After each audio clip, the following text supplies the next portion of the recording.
Je m'entends. Écoute, pour le moment, je t'entends bien, hein. Ça va? Ça va et toi? T'es en forme? Ah, super, et toi? T'as tué personne cette semaine? Non, pour le moment, personne. T'as roulé? Bien sûr. Ah, quel crack. Quel crack. Romain, est-ce qu'il est là? Oh, il dort. Ah, ça dort. Ah, mais Castries, après, ça. Ah, mais Hein. frérot, il est où? Hop, hop, hop! La connexion, elle ne marche plus. Non, mais je sais pas ce qu'il fait. Il doit pas. Ton micro, il est fermé, frérot. Ouvre-le avant de parler. Vous Ça va? m'entendez? Ah, Oh, Ça va, pose de ça la va. DSP Ça avec va le et vous? space, hein? Qu'est-ce que tu fous? Non, mais j'arrive pas à vous entendre dans les écouteurs. Ah, merde. Ça va mieux là? Bah, je vais essayer de régler ça Ok, entre temps. ça vient peut-être de moi. J'avais des écouteurs un peu foireux la semaine dernière, mais JB me dit que c'est bon. Écoutez, il y a Yannou qui est là, on va l'inviter aussi. Et puis après, on sera au complet, les potes. Thomas n'est pas là ce soir, les amis. Enzo non plus. Est-ce qu'il est là, Yannou? Est-ce qu'il m'entend bien?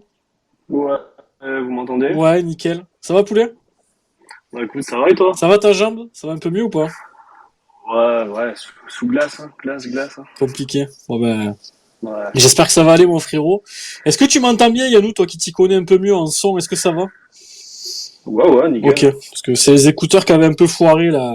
Il y a un space ou deux, donc voilà. Les gars, ce soir, petit space pour parler du match de Lens. Voilà, ce match nul obtenu avec la Grinta et avec cet esprit paillette qui est en train de revenir au fil des semaines et qui nous fait grandement plaisir. On va parler un petit peu de Wabi Kazri, un petit focus, voilà, ce que vous avez pensé de son match. Moi, j'ai quelques trucs à dire aussi sur lui. État d'esprit retrouvé. Quels sont les ingrédients de la recette, les gars, sur le hashtag SpaceMHSC. Soyez là, on a envie de savoir, nous aussi, vos avis là-dessus.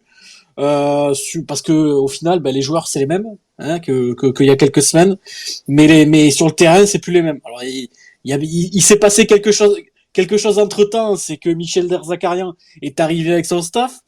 Mais je veux dire, c'est pas Harry Potter, Michel, hein, on le voit bien. Hein. Donc c'est qu'il se passe quelque chose à Gramont et on aimerait bien avoir vos avis là-dessus.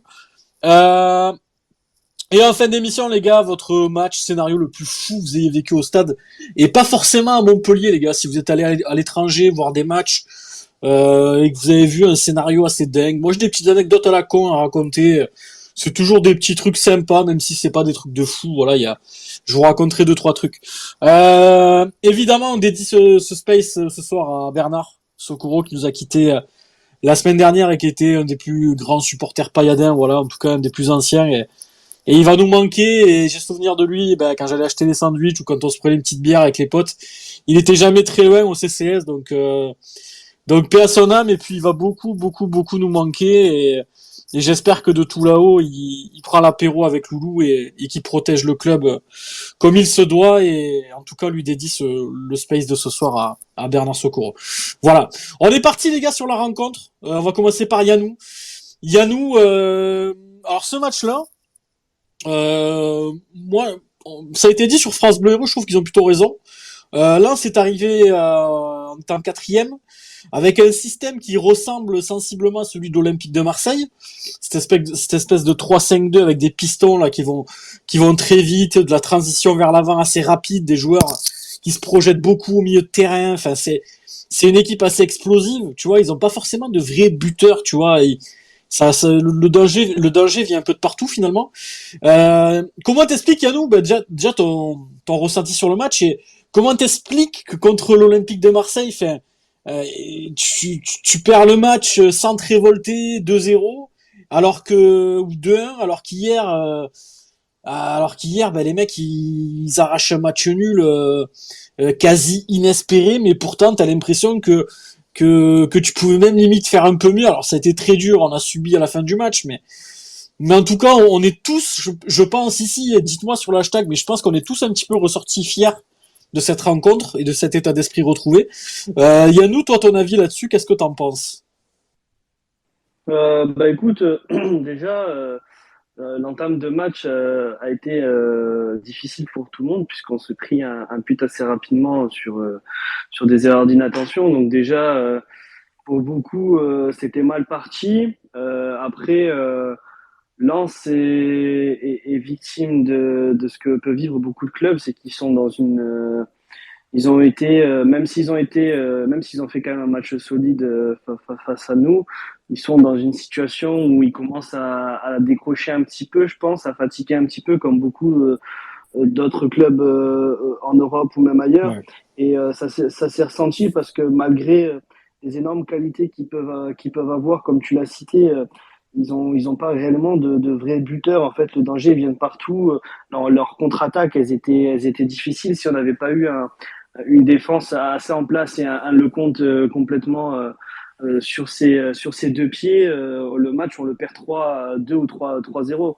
Donc, le scénario a fait que on a beaucoup subi, mais on n'a pas arrêté de jouer comme on l'a fait, comme on a pu le faire pendant des matchs déjà sous l'ère de Dalloglio, où dès qu'on prenait un but, tu avais l'impression que les joueurs étaient déjà rentrés au vestiaire à la 90e et que voilà, ils savaient que le match était perdu. Là, on a fait ce qu'on a pu avec ce qu'on avait, parce qu'il faut quand même prendre en compte qu'on avait quand même des joueurs en moins.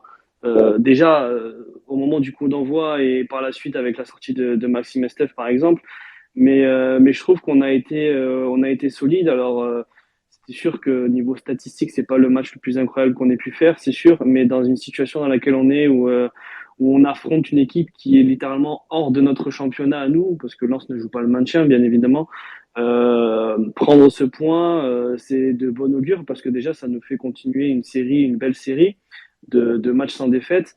Et dans la tête, ça joue beaucoup. Et on l'a vu sur le but de Mawassa, la réaction des joueurs veut tout dire. Voilà. Donc, on sent que depuis l'arrivée de Derzakarian, il y a dans le vestiaire, ça a l'air d'aller mieux. Et sur le terrain, ça se voit. Et même si tous les joueurs ne sont pas parfaits, on sent que tous les joueurs, ils mettent vraiment leur âme pour sauver ce club. Et en tant que supporter, ça fait plaisir parce qu'on se dit que finalement, cette opération de maintien, je pense qu'elle sera acquise d'ici la fin de la saison. Yannou, dis-moi si j'ai raison ou tort, mais c'est là où je mesure le point qu'on a pris samedi soir, qui en vaut presque 3. C'est quand tu vois, et tu l'as souligné toi-même, que quand Lens est en train de marquer un petit peu le pas dans cette seconde partie de saison, on l'a vu, ils ont fait pas mal de nuls, un nul à Brest, un nul à 3, ils viennent de faire un nul à Montpellier. Pour une équipe qui, moi j'ai un peu d'affection pour cette équipe-là, pour ce public-là, et j'espère qu'ils feront top 3, parce que voilà, je préfère voir eux que d'autres équipes. Mais et de voir cette équipe, Yannou, qui perd des points, mais qui a encore 50 points et qui est encore accroché à 2 points de l'Olympique de Marseille. Est-ce que à ce moment-là, on mesure pas l'importance et comment dire, la valeur du point qu'on a pris samedi? Parce que ces mecs-là, ils ont beau marquer le pas depuis plusieurs semaines, ils sont encore quatrième à 2 points de l'OM. Enfin, je sais pas si on mesure la première partie de saison qu'a fait le RC Lens, les gars. Ils ont quasiment tapé tout le monde. Ils ont tapé le PSG, ils ont tapé l'OM. Enfin, je veux dire, franchement, les mecs, je sais pas contre qui ils ont perdu. Je l'ai pas en tête, les gars, si vous l'avez, dites-le. Mais ils ont quasiment tapé tout le monde. Et puis tu sors dans un match où t'es mené au bout de 4 minutes. Bon, le but, on y reviendra après un petit peu sur les top flops. Il y a 2-3 fautifs sur le but, hein, on en parlera un peu après. Mais Yannou, est-ce qu'on mesure pas la valeur de ce point-là quand on voit la première partie de saison du RC Lens qui a absolument tapé tout le monde? Ah, mais totalement. Comme je l'ai dit tout à l'heure, c'est une équipe qui n'est clairement pas dans le championnat qu'on joue actuellement. La première partie de saison de Lens est quand même incroyable parce que, si je me trompe pas, jusqu'au mois de janvier, ils perdent un seul match et c'est face à Lille. Après, ils gagnent quasiment tous leurs matchs ou alors ils font match nul. Donc c'est une équipe qui a un peu survolé la première partie de saison, mais mais voilà, je pense que c'est comme de nombreuses équipes. C'est des équipes qui sont capables voilà, qui ont un plan de jeu explosif, qui ont de bons joueurs, mais qui voilà, je dirais pas qui comptent sur la chance parce qu'il faut les réussir ces exploits-là. Donc je pense que l'acharnement qu'ils ont y est pour quelque chose, mais voilà, quand on voit qu'elle commence à marquer le pas, je pense que c'est des occasions en or. Alors avant le coup d'envoi, enfin au dernier space, tu disais que c'était un match, voilà, tu sentais qu'on était possiblement capable de faire quelque chose.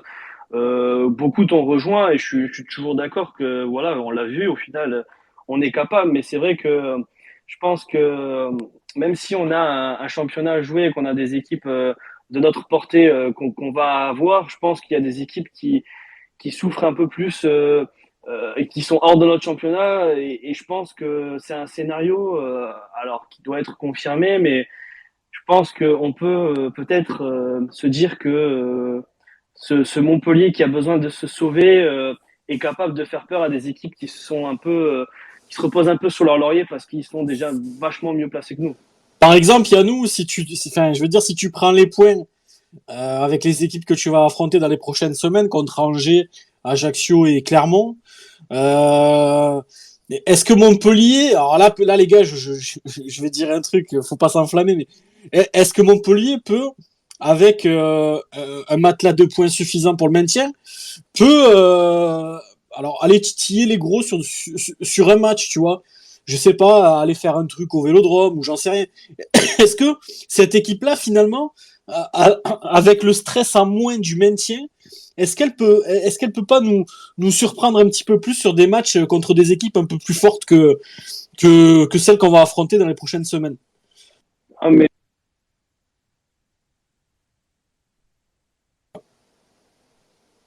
Allô Yannou, ça a coupé, je crois. ouais, mon micro s'est coupé, pardon. Vas-y. Je disais que oui, l'objectif principal a toujours été le maintien cette saison, on le sait, mais je pense que déjà mentalement dans les têtes, si on arrive à sortir des 3 prochains matchs avec au minimum 6 points, mais moi j'en espère 9, euh, je pense que mentalement il y aura une réaction normale, tout à fait normale et légitime, Yoro, je pense, de la part du vestiaire qui voudra aller chercher encore plus. Alors c'est sûr que si on peut gratter encore plus de places, on le fera, il n'y a aucun problème. Et si on peut emmerder les équipes qui ont besoin de points pour se qualifier sur des places européennes, etc., ça fera du bien de revoir un Montpellier qui fait peur aux gens malgré sa situation. Mais l'objectif principal, moi, je me contenterai vraiment de prendre le plus de points contre les équipes de notre propre calibre. Et après, le reste, ce serait que du bonus. ouais, je suis assez d'accord, Yannou, avec toi. Sur le hashtag, les gars, n'hésitez pas à nous dire votre avis. Il y a Christo qui est là, qui dit que c'est l'heure du Space MHC. Il y a PK Prono qui est en vacances, qu'on embrasse, profite bien mon poulet. Il y a Lima qui est là, TJ The God, Rémi Delille qui nous dit un nul au goût de victoire. Et inversement pour Lens, le match doit avoir un goût de défaite. Ouais, alors après, j'ai vu que l'entraîneur, il avait dit ouais, ils ont une demi-occasion, ils marquent, je sais pas quoi. Bon après, voilà, tu reçois Lens, ils sont quatrième. Nous, on joue le maintien. Clairement, c'est pas à Montpellier de faire le jeu, c'est à Montpellier de prendre les points. Et force est de constater qu'on a réussi notre coup sur ce match-là. Il y a Alex qui nous dit que c'est plaisant, bordel, nos matchs. C'est sûr que c'est pas parfait, mais quand on a morflé, on est à nouveau heureux. Et à eux aussi, ils se donnent tous à fond. Et ça se remarque à tout point de vue. Clairement, je suis d'accord avec toi. Il y a TJ The God qui nous dit aussi ça fait tellement plaisir de voir une équipe solide comme ça depuis l'arrivée de Derzac. On est de nouveau heureux samedi soir. Après le match, un point pris comme une victoire. Lens a perdu contre Lille, Nice et Lyon comme nous, quoi. Ouais. Alors, c'est pas les plus petites équipes du championnat, quand même. JB, ce match-là, qu'est-ce que tu peux rajouter de ton côté, ton point de vue là-dessus? Et est-ce que pour toi, ce point du nul est mérité ou est-ce qu'un peu comme Francaise l'a dit, ouais, on a une demi-occasion, il marque, machin, bon, ben. Après, quand t'as une équipe qui joue le maintien, t'as une équipe qui joue l'Europe. Celle qui joue l'Europe, elle se livre pour tuer le match parce qu'il y a la barre juste avant de Danso, je crois, et puis derrière t'égalises. Donc bon, ben, c'est à celui qui joue trop avec le feu qui finit par se brûler. Et j'ai l'impression que Montpellier en a profité à ce moment-là. Donc voilà, mais on en reparlera un petit peu des joueurs juste après. Non, ben écoute, déjà je suis assez d'accord avec ce que Yannou a dit. Voilà, moi je suis très très content du match qu'on a fait. Voilà, déjà quand tu reçois le quatrième de Ligue 1 sans tes deux meilleurs buteurs, tu t'attends à passer une soirée compliquée. Et voilà, après c'est sûr que Lens a ouvert le score assez rapidement. Donc moi honnêtement, je te dis la vérité, quand Lens a ouvert le score, je pensais qu'ils allaient dérouler et finalement c'est pas ce qui s'est passé. J'ai bien aimé la réaction de l'équipe qui s'est mobilisée directement, qui n'a pas lâché. Et honnêtement, sur le fil du match, franchement, j'ai pris du plaisir à voir les joueurs se battre, à voir les joueurs essayer de tenter des choses. Voilà, c'est ce qui manquait clairement à l'époque quand il n'y avait pas d'Arzakarian. Voilà, on voyait les joueurs qui étaient passifs, qui se battaient pas, et qui essayaient même pas de tenter des choses. Là, c'est tout le contraire. Voilà, là, tu vois un vrai état d'esprit. Tu vois les joueurs qui vont tous dans le même sens. Et honnêtement, quand tu as cet état d'esprit, cette mentalité, surtout à Montpellier, ben, tu peux pas renverser des montagnes, mais tu peux inquiéter les gros. Et c'est ce qui s'est passé. C'est pour ça que pour moi, si on garde cette mentalité là sur le terrain, ben, peu importe qui on affrontera, il y a moyen de grappiller des points sur les gros concurrents. Donc honnêtement, je suis très content de ce que les joueurs ont fait. Et ben, sur ce match-là, quand je vois les déclarations de Franck Hez, si tu regardes bien, on a des situations qu'on aurait pu mieux exploiter. Voilà. Et je pense que Lens, même s'ils ont globalement ils nous ont dominés, ils n'ont pas été non plus faramineux dans le jeu, quoi. Ouais. Moi, je trouve, JB, dis-moi ce que t'en penses. Dans le jeu, moi, je trouve qu'ils sont très, très ambitieux. Lens, ça joue en transition rapide, voilà, ils jouent beaucoup avec les pistons, ça tourne un peu en essuie-glace, tu vois, autour des buts adverses quand ils sont en phase offensive. Après, parfois, leur jeu, après, c'est une critique, voilà, que moi, j'ai vu pendant ce match-là, et cette saison, j'ai vu beaucoup de matchs de Lens. Et en fait, ils veulent tellement aller vite de l'avant que des fois, ben, ils ont peut-être pas forcément, il y a quelques joueurs qui n'ont pas forcément la qualité technique, et ils perdent des ballons assez haut, et du coup, le repli est plus difficile. Et je pense que, tu vois, et typiquement, il a fait un très bon match samedi soir. Arnaud Nordin, qui aime bien fixer, provoquer, s'est régalé. Il aurait même pu faire un peu mieux, même si je l'ai trouvé très bon samedi. Et clairement, cette équipe de Lens, c'est à ce moment-là que tu vois qu'elle est pas parfaite.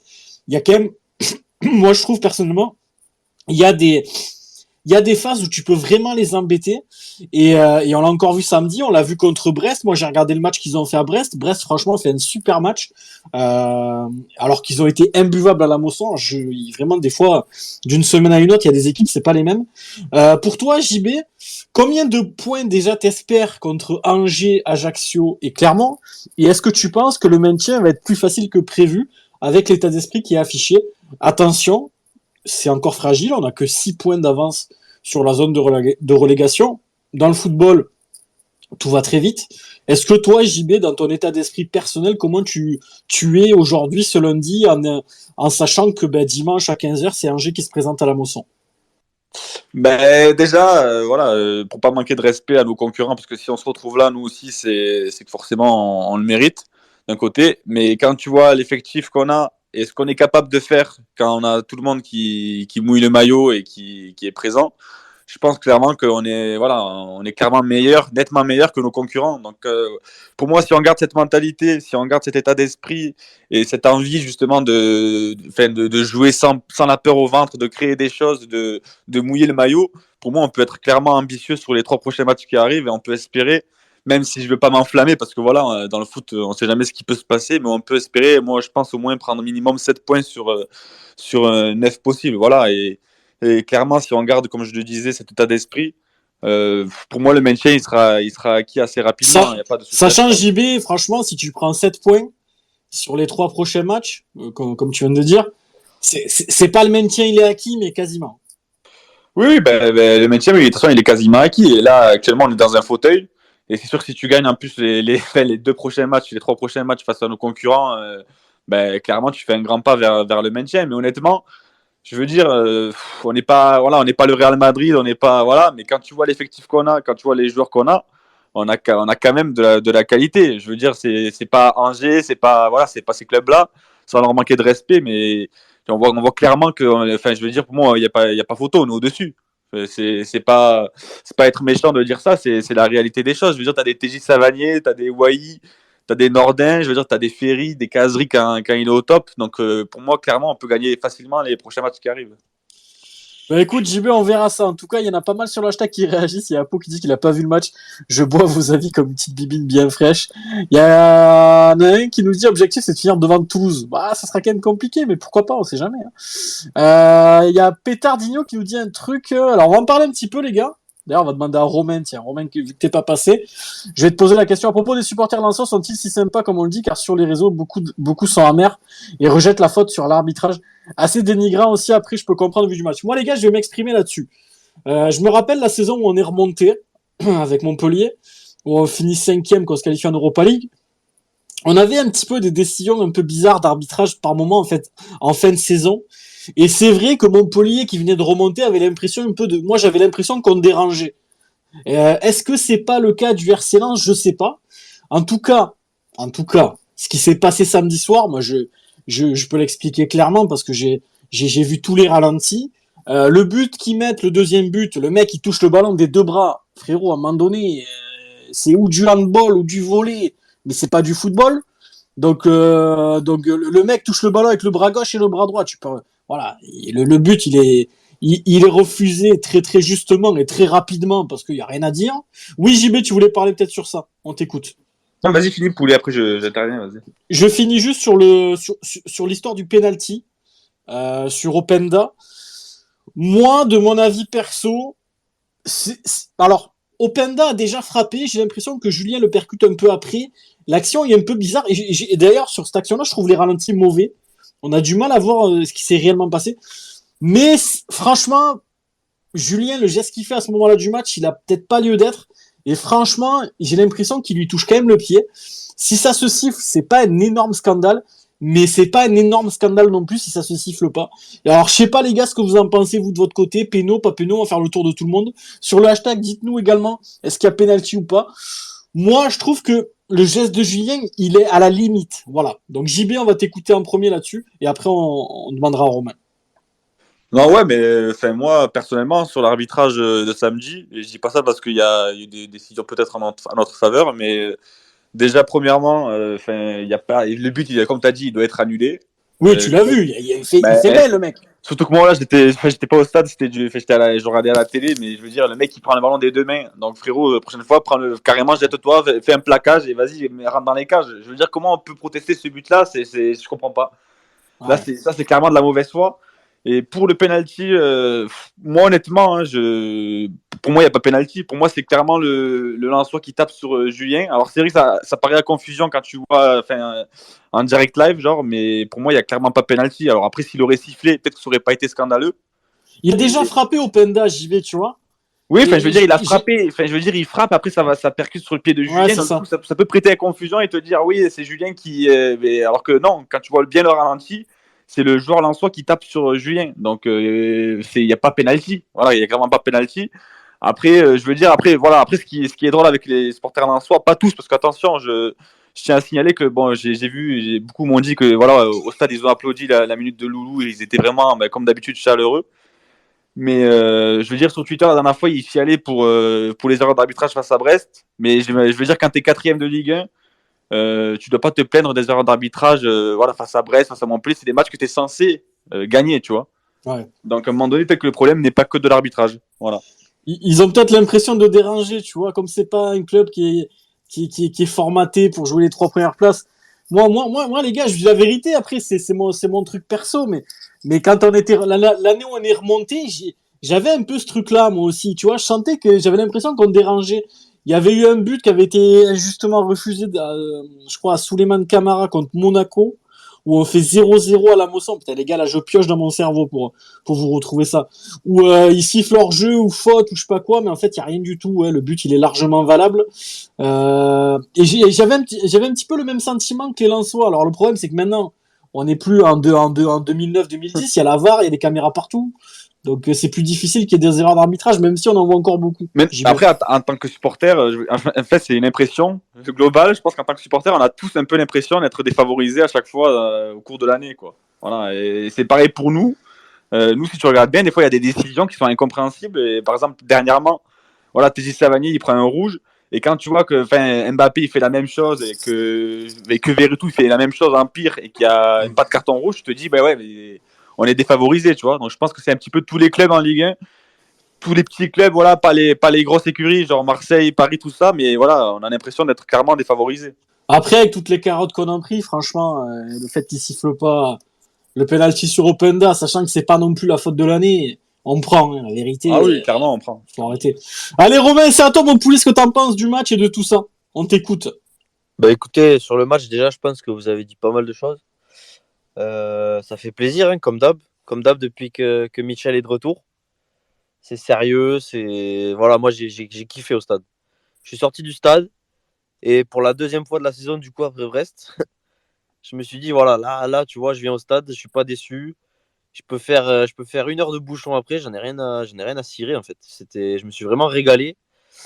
Voilà, on a vu une équipe qui mouille le maillot. Je pense qu'on n'en demande pas plus finalement. Une équipe qui a un état d'esprit qui est irréprochable. Et puis pour le maintien, comme vous dites, je pense qu'il faut être serein. Si on monte cet état d'esprit à tous les matchs, bien sûr on va pas faire carton plein jusqu'à la fin de saison. Par contre, je pense que voilà, on passera pas à la trappe. Et voilà, l'état d'esprit qui pour moi est le plus important dans les clubs de notre niveau, aujourd'hui, il est au top. Il est au top en si peu de temps, c'est assez fou ce qu'il a réalisé. À ce niveau-là, Michel, c'est vraiment un respect. On voit tout le monde concerné, tout le monde est quand même assez content des victoires. J'ai l'impression qu'il n'y a que Mamad Sakho qui est pas dedans, Ouais. mais je m'en fous en fait. Mais le reste, vraiment, c'est kiffant de voir une équipe. Quand tu supportes ton équipe, que tu vas au stade, ça se la donne, t'as l'impression de venir au stade et qu'on te le rend, tu vois, c'est plaisant. Donc voilà, il n'y a pas de secret, les résultats ils viennent, c'est génial. Voilà, il suffit de. Là, tu capitalises contre Angers, c'est quoi, c'est Angers-Ajaccio là, la suite? Ouais. Et Tu arrives à clairement. prendre 4 points là-dessus, je pense que déjà tu as un bon matelas et comme tu disais, on va pouvoir aborder les matchs d'une autre manière, quoi. Ça fait un moment qu'on n'a pas abordé les matchs avec la crotte au cul, hein. Ouais, Ça c'est aussi, vrai. ça fait longtemps. Comme tu le disais, ça peut peut-être. Parce que cette équipe, elle peut que nous surprendre, hein. Vu ce qu'on a vu depuis 1 an et demi, on va que tirer vers le positif. Alors, il y aura toujours des couacs parce qu'on est le MHSC, mais honnêtement, c'est très très plaisant, les gars. Je sais pas ce que Il y vous avez a, pensé quand vous êtes sortis. Je sais que vous n'étiez pas tous au stade, mais ceux qui étaient au stade, enfin voilà, le sentiment de la bonne soirée, quoi. C'était un régal. Il y a Christo Romain qui dit sur le hashtag cette énergie qu'a Derzac sur le bord du terrain, il ne les lâche pas.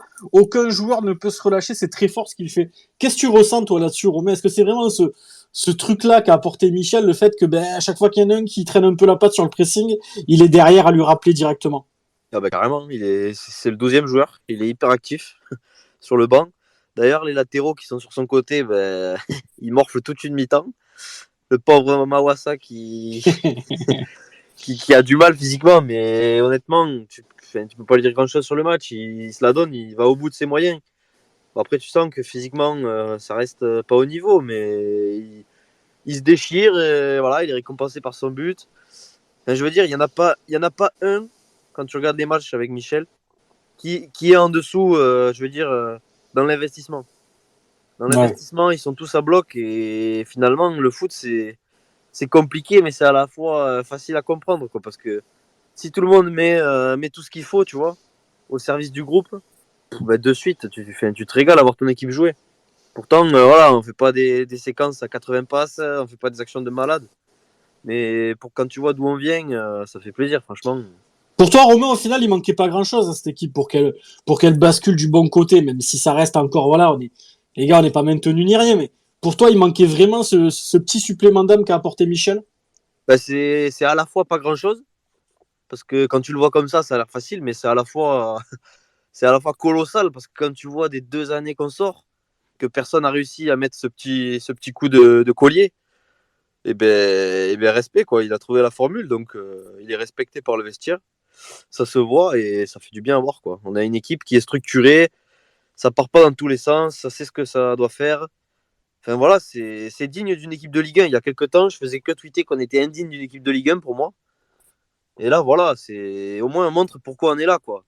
Je veux dire, on a investi sur des joueurs quand même pas mal d'argent, plus que beaucoup de clubs, finalement. Et voilà, il faut que ça paye, quoi, je veux dire. Et juste pour revenir sur l'arbitrage, parce que je trouvais ça intéressant. Ouais. Mais comme tu le disais, ou je sais plus qui c'est qui le disait, mais c'est vrai que dans une saison, tous les clubs ont l'impression de se faire niquer. Et ça continuera tant que l'arbitrage ne sera pas modifié, parce qu'en fait, il est catastrophique à tous les matchs. Ouais. Et après, ça tourne dans un sens, ça tourne dans l'autre. Quand tu es supporter, bien sûr, tu as l'impression de te faire niquer, moi le premier, mais franchement, sur le match de Lens, tu vois, j'ai trouvé l'arbitre plutôt bon pour une fois. Même si c'est des cow-boys, c'est des shérifs, après, il a eu des décisions quand même assez chaudes à prendre en fin de match. Et je trouve qu'il a pas. Tu vois, mais après, c'est toujours pareil. Si c'est la même action, la dernière, là, sur Openda, et que c'est Marseille au Paris, tu peux être sûr à 1000% qu'il y a penalty. Et alors là, Oui. je mets ma main à couper qu'il y a péno. Mais ça, Si quand c'est tu le dis aux Mbappé, gens, les gens ne veulent pas l'entendre, quoi. si c'est Mbappé, il y a péno. Ah, mais carrément, carrément. Mais après, tu vois, s'il le siffle, je suis dégoûté, tout ça. Après, à froid, je te dis, bon, Julien, il n'a pas envoyé ce tacle, tu vois. Ouais. C'est aussi ça, tu t'exposes. C'est un peu comme le rouge de Savanier, en fait. Tu sais ce qui peut t'arriver quand tu fais ça, en fait. Moi, je le trouve un peu maladroit, son geste. Alors, Ah, carrément, ouais, carrément. il y a pas péno à l'arrivée, tranquille. Hein. Mais il est coutumier du fait de concéder déjà un péno contre Paris au bout de 5 minutes. Les relances, souvent, il envoie des tacos 3 viandes dans Gévaudan. Il y a 2-3 trucs, Julien. Mais après, tu vois, c'est comme tu disais, Romain, je pense que tu as raison. Tu parles d'investissement. Je pense que sur l'investissement, je suis totalement d'accord avec toi. Ils y sont. Et même Julien, tu vois, et même les mecs qu'on trouvait un peu en dessous, ils y sont. Ça fait plaisir à voir. Je vais lire un petit peu les messages sur le hashtag, les gars. Il y a Ben qui nous dit 7 points minimum sur les 3 prochains matchs. Ça serait pas mal, mon Ben. Il y a Stan qui nous dit il faut faire le plein de points sur ces matchs qui arrivent. Ouais, c'est clair. Lima qui dit qu'il a cru qu'il allait faire une crise cardiaque. Yanis, il nous faut 9 points, on pourrait même viser plus haut. Non, on va pas s'enflammer non plus, Yanis, mais allez, 7 points, je les prends, mais vraiment volontiers. Combien pensez-vous qu'on peut prendre lors des 4 grosses sorties à Marseille, Lille, Monaco, Lyon? Oula, je préfère même pas y penser, David. Dans ma tête, je suis à Angers, Ajaccio et Clermont. Si je voyagerai à Marseille, Lille, Monaco et Lyon plus tard. Il y a Yanis qui nous dit avec Tom et Esprit Payet, nous étions dans le Space Débrief RCL. D'ailleurs, j'ai été invité, merci à eux les gars, mais je travaillais, je pouvais pas venir. Il se peignait plus du tac de Julien qui pour moi est penalty, mais sinon des bons gars. Alors moi pareil Yanis, moi je suis un peu comme toi, j'ai le même avis que toi Yanis. Pour moi c'est alors sur le penalty, pour moi, bon, on en a discuté, ça peut siffler, ça peut ne pas siffler. Mais pour moi, les Lensois, ça reste des très très bons gars. Et voilà, je pense que c'est une des meilleures communes de Ligue 1. Honnêtement, il n'y a rien à dire. Il y a Ben qui dit, totalement d'accord avec toi, Mika, peut se siffler ou pas contre l'OM, l'OL ou le PSG, on prend les pénaux, je pense, contre les 16 autres clubs, non. Ouais, c'est un peu la même chose que je pense, Ben. Suivant les équipes, bah, comme le disait Romain juste avant, ça peut se siffler. Christo qui dit, Julien, va falloir qu'il soit un peu plus intelligent. Ça se siffle, son geste sur Openda. Tout comme il peut prendre rouge sur son tac sur Thomasson. Ouais, d'ailleurs, il est pas ouf, ce tac, là. Sa combativité fait plaisir, mais avec le nombre d'arbitres incompétents, vaut mieux défendre intelligemment. Il y a ça, et je te dis, et puis, il y a le fait que, voilà, contre le PSG, c'est lui qui concède le premier péno sur Ramos, il me semble. Donc voilà, il faut quand même faire attention. Quand tu es dans ta surface, tu sais très bien que maintenant il y a la VAR et que le moindre contact, les mecs ils vont être là à réclamer que l'arbitre attende avec l'oreillette. Je veux dire, il faut à un moment donné, il faut que tu allumes ton cerveau. C'est la 94e, tu joues lance, tu es en train d'arracher un point. Essaye de faire gaffe. Et contre Paris, pareil, au bout de 5 minutes, tu sais que c'est Ramos, tu sais que le moindre contact, le mec il va réclamer la VAR. À un moment donné, t'es en 2023, tu sais qu'il y a des caméras partout, faut faire gaffe. Voilà, faut plus jouer avec sa tête qu'avec ses jeux, je sais pas quoi d'autre. Il y a Laurie qui nous dit honnêtement, c'est litigieux comme action. Vu du stade, c'était compliqué de se faire une idée. Concernant le cardinal, il le prend des deux bras, faut pas non plus pousser Mémé dans les orties. Ouais, complètement. Non mais là, je pense que sur ce but-là, vraiment, s'il y a des lancements qui se plaignent sur ce but-là, c'est de la full mauvaise foi. Lima qui nous dit en soi, on peut en dire autant de nous avec Kazi qui se fait charclé par derrière en contre-attaque et même pas un carton ni de VAR alors qu'on soit alors que c'était ultra flagrant. On va en parler les gars de Kazri, c'est bien Lima que tu me lances sur le sujet. On va faire un petit focus sur Wabi Kazri les amis. Il y a Yannou qui les a quittés, il a un problème de connexion les gars. C'était assez compliqué pour lui donc on va le faire avec JB et Romain. Les gars, moi je vais parler un petit peu j'avais mis un petit focus voilà sur Wabi Kazri. On fera des petits focus les gars sur des joueurs un petit peu ciblés après des rencontres. Alors moi je trouve que alors vraiment les gars, jouer ce match en pointe, c'était vraiment un rôle ingrat. Voilà, tu sais que tu vas pas avoir 150 ballons, qu'il va falloir que tu décroches pour essayer d'en toucher quelques-uns. En première mi-temps, à un moment donné, il est bien servi dans l'axe, il rate un contrôle. Je lui en ai un peu voulu sur le moment, mais bon, force est de constater qu'il s'est quand même bien battu. Par contre, il a été ultra précieux à 30-40 mètres des buts adverses, où là, dans la conservation, dans la qualité technique, il a provoqué énormément de coups francs, énormément de fautes. Il a fatigué les milieux de terrain, il a vraiment, franchement, je l'ai trouvé accrocheur. Et moi, Wabi Kazri, voilà, c'est le Wabi Kazri que je connais, que j'ai vu contre Lens. C'est le mec qui lâche rien. À la 80e, les gars, parce que moi j'ai vu le match à la télé, malheureusement j'ai pas pu me rendre au stade pour plusieurs raisons. Mais à la 80e, il obtient une faute, pareil à 40 mètres des buts adverses, et tu le vois là, tu le vois à la caméra de canal, il dit je suis mort. Il y a un joueur qui essaye de le soulever, il dit je suis mort, et il sort 2 minutes après. Je pense vraiment que voilà, là c'est le Wabi Kazri que je connais, qui se dépouille, qui va chercher les fautes. J'aurais aimé qu'il se procure plus d'occasions, mais c'était Lens en face. Je pense que tu mets Wabi Kazri en pointe contre Angers dimanche. Je pense que des occasions, il en aura un peu plus.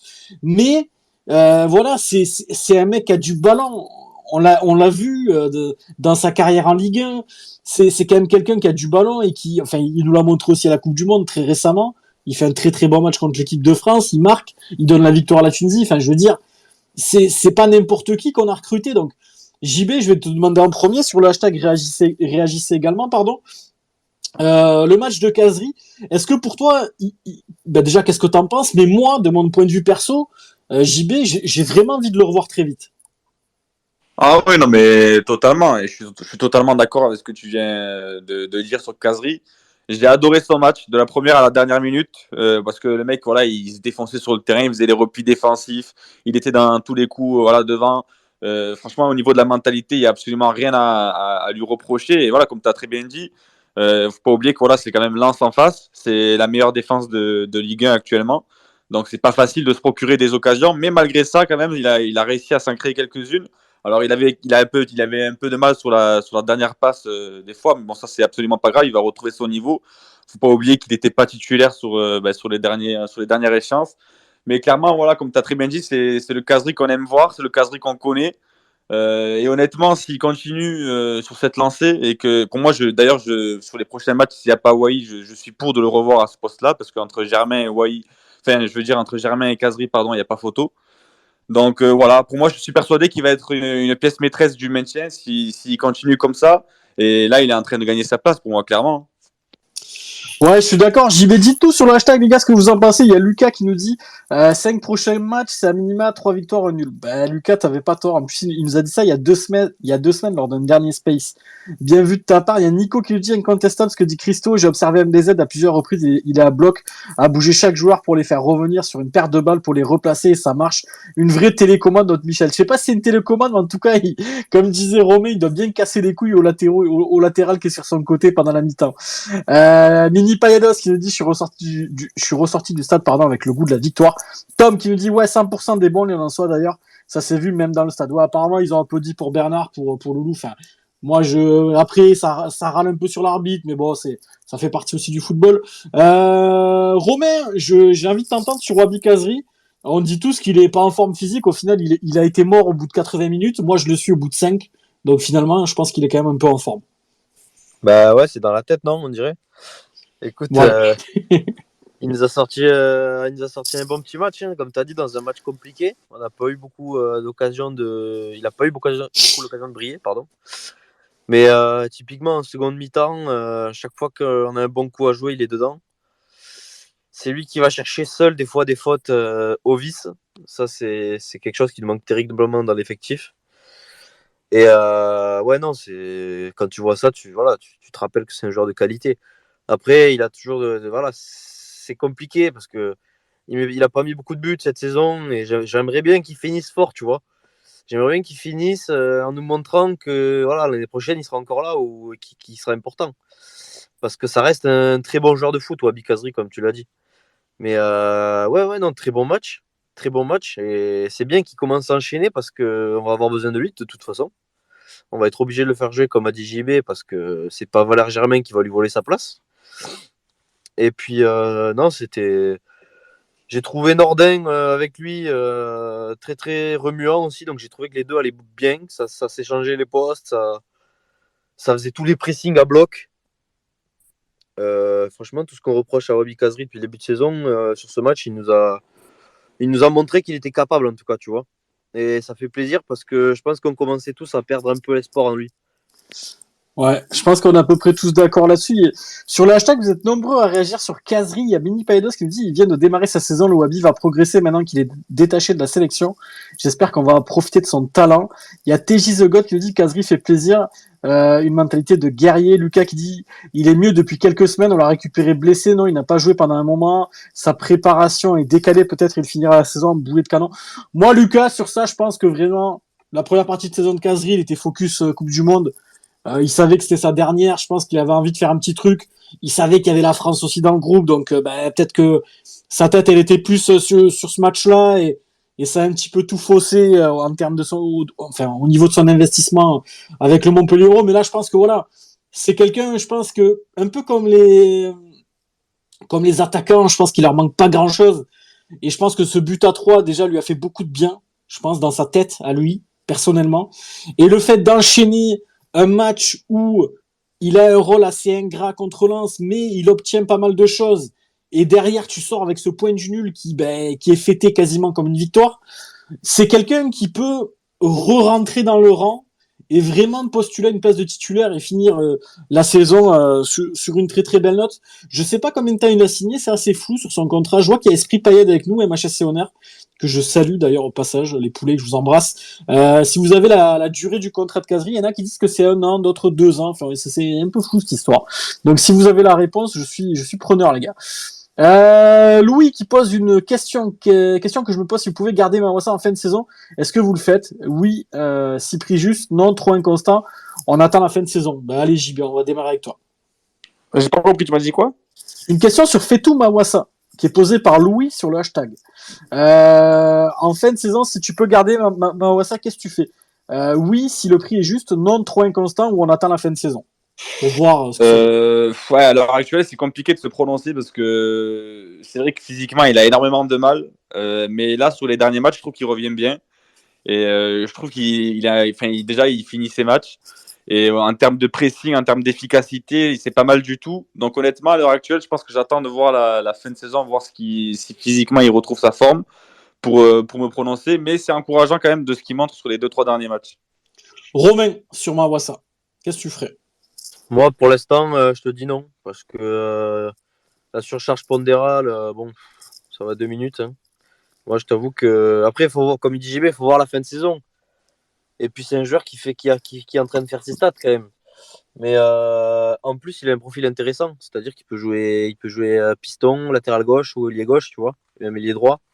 On sait que c'est des profils qu'il aime bien, Michel, qui peut mettre dans une défense à 4, dans une défense à 5, qui peut les mettre un peu partout. Par contre, je trouve que son apport comparé à son salaire et sûrement le montant de son option, pour moi, il repartira à Bruges. JB. Après, au niveau de son prix, si je dis pas de conneries, je crois que c'est 2 millions, non? On est aux alentours de 1,5 ou 2 millions, je crois. Donc après, ça peut être, s'il revient bien et qu'il retrouve son efficacité, parce qu'il ne faut pas oublier quand même qu'à Rennes, c'était quand même un très bon joueur. Ouais, pour 1 ou 2 millions, on va dire ça peut se tenter. Mais après, pour moi, je ne me prononce pas parce que c'est trop tôt encore. Après, c'est un très bon joueur. C'est une bonne pièce dans l'effectif, tu vois. Mais faut voir le salaire et tout aussi, parce que je pense pas qu'on prenne 100% du salaire aujourd'hui à Montpellier. Non. Alors, je pense qu'il est conscient qu'à l'heure actuelle, s'il reste à Montpellier, il est conscient qu'il devra faire un effort sur son salaire. Ouais. Puis lui, c'est peut-être le meilleur truc qui peut lui arriver à Mawassa de rester à Montpellier, quoi. Oui, c'est sûr. Moi, j'ai l'impression qu'il est un peu plus heureux ces dernières semaines, Mawassa, on le voit un peu plus sourire, etc. Sachant que c'était un joueur qui apparemment était dans le mal mentalement à Bruges. Après, pour moi, pour l'instant, je rejoins Romain. Pour l'instant, c'est insuffisant. Moi, si je me projette sur la saison prochaine et si on est en Ligue 1, je touche du bois là. Mon bureau, il est en bois là. Tout en sachant que il y a des ventes qui vont peut-être battre des records au club. Honnêtement, je passerai mon tour pour Mawassa, qui pour moi met trop de temps à être en forme physique. Je veux dire, on parle de physique, on est en mars, les gars. Hein. Dans 2 mois, il est aux Bahamas en vacances. Hein, la saison est finie. Donc, pour moi, c'est encore trop juste, même si je lui loue des qualités. Je trouve qu'il a une bonne qualité de centre, déjà. Je trouve qu'il met souvent le ballon dans la bonne zone. On l'a vu contre Brest, hein, il provoque le CSC je sais plus son nom, le défenseur brestois. Hier, samedi, il est dans les bons coups, hein, il marque de la tête, il est au bon endroit, au bon moment, il est pas très grand. Pourtant, il se faufile entre les 2 centraux lensois qui sont pas petits, Danso et je sais plus qui, Gradit peut-être. Mais au jour d'aujourd'hui, et en ayant en tête les ventes qu'on va peut-être faire cet été, j'aurais tendance à dire que pour l'instant, c'est trop juste. Ou alors, si vraiment il finit en boulet de canon et que physiquement il prouve que il peut tenir vraiment le coup, là, je reverrai peut-être mon jugement. Mais pour l'instant, pour moi, c'est un peu trop juste, Romain. Après, ouais, moi je suis complètement d'accord avec tout ce que tu dis. Mais en y réfléchissant, tu vois, je me dis aussi que cet été, il va y avoir beaucoup de mouvements. Il me semble que c'est la dernière année de Germain. Wai, je pense que c'est la dernière année qu'on le voit. Steffi, qu'est-ce qui va se passer avec Steffi? Il va nous rester un offensif, c'est Nordin de sûr en fait. Donc est-ce que peut-être il va pas y avoir ce choix de poser les sous sur Mawassa et avoir un peu de continuité avec ce joueur, tu vois, et pas acheter 15 joueurs en attaque? Je sais pas, on aura le temps de reparler, mais ça va être intéressant cet été. Ça va bouger dans tous les sens. Ah oui, c'est sûr, c'est sûr. JB, on t'écoute. Après, ouais, pour revenir sur Mawassa, la saison prochaine, on sait très bien qu'on va perdre beaucoup de joueurs offensivement. Est-ce que ça serait pas, si possible, de le garder dans la rotation, c'est-à-dire de le mettre sur le banc de touche, de le faire rentrer, sachant que c'est un joueur qui, voilà, en 10-15 minutes, peut apporter peut-être beaucoup de choses. Pour moi, peut-être que voilà, sur le banc de touche, s'il garde ce niveau et que physiquement il revient bien, ça peut se tenter. Mais après, comme moi je suis d'accord avec vos arguments, c'est vrai qu'actuellement, voilà, physiquement, c'est assez chaud, quoi. Après, JB, c'est le salaire aussi, tu vois. Enfin, je veux dire, si tu prends un mec dans la rota et qui te coûte 120 000 par mois, tu vois, c'est compliqué. Tu sais, on le voit là avec Germain, que c'est 80 patates. Enfin, tu vois, même si Mawassa, il apporte plus que Germain, on sera d'accord là-dessus. Mais tout dépend du salaire. JB, pour moi, vraiment, si tu investis et quitte à investir sur un mec qui prend 100 briques par mois, aujourd'hui, et en ayant en tête qu'on va faire un mercato avec des grosses ventes, je mets pas un copec sur Mawassa. Après, c'est mon avis, les gars. Je pose ça là. Mais je suis pas certain, JB. Alors après, je sais pas quel salaire il a, Mawassa. Mais je suis pas certain que Laurent Nicolin donnera 100 briques à un mec qui va être dans la rotation. Tu vois, Après, non. Après, non, attention, moi, je suis totalement d'accord avec toi. Attention, hein. J'ai mis juste une possibilité.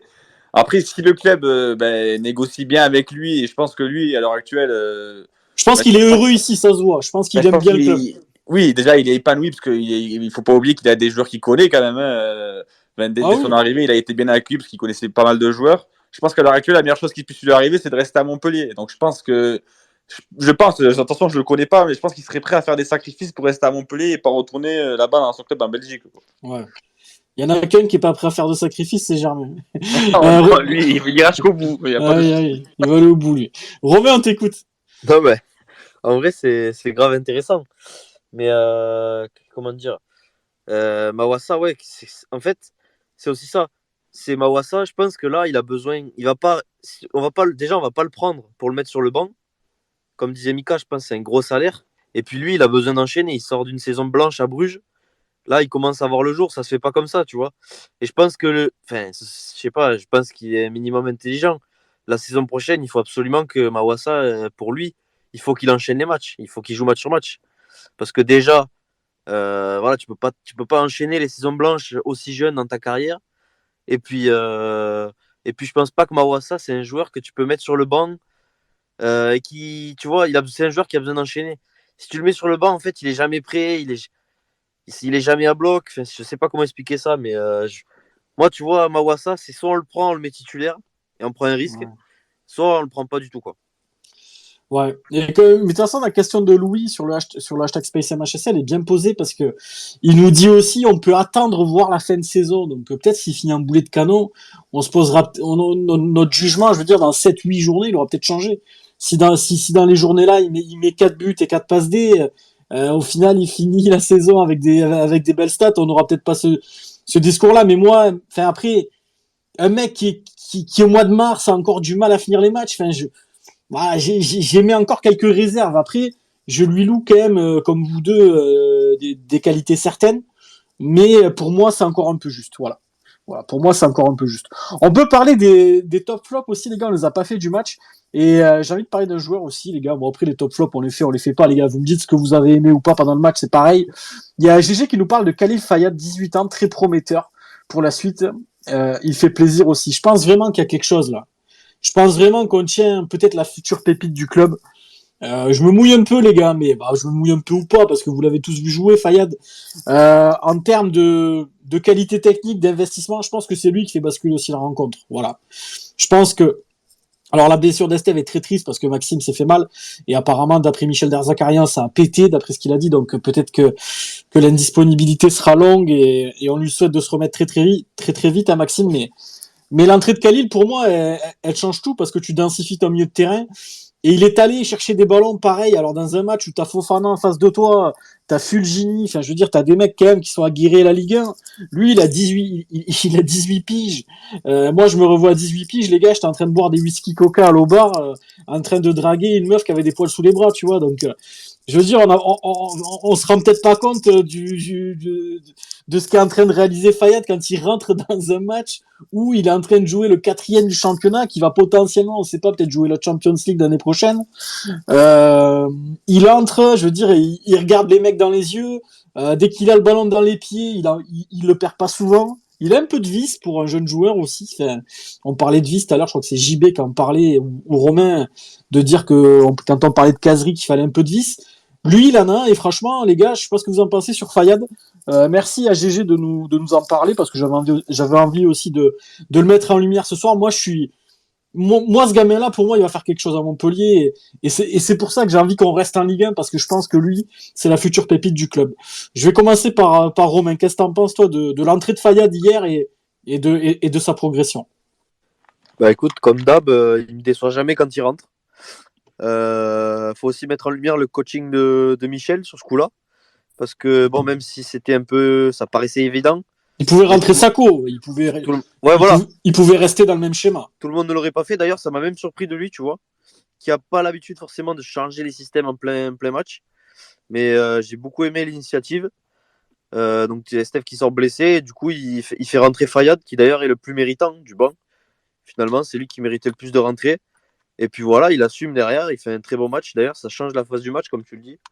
À partir de ce moment-là, on est beaucoup mieux dans le match. On tient beaucoup plus les ballons.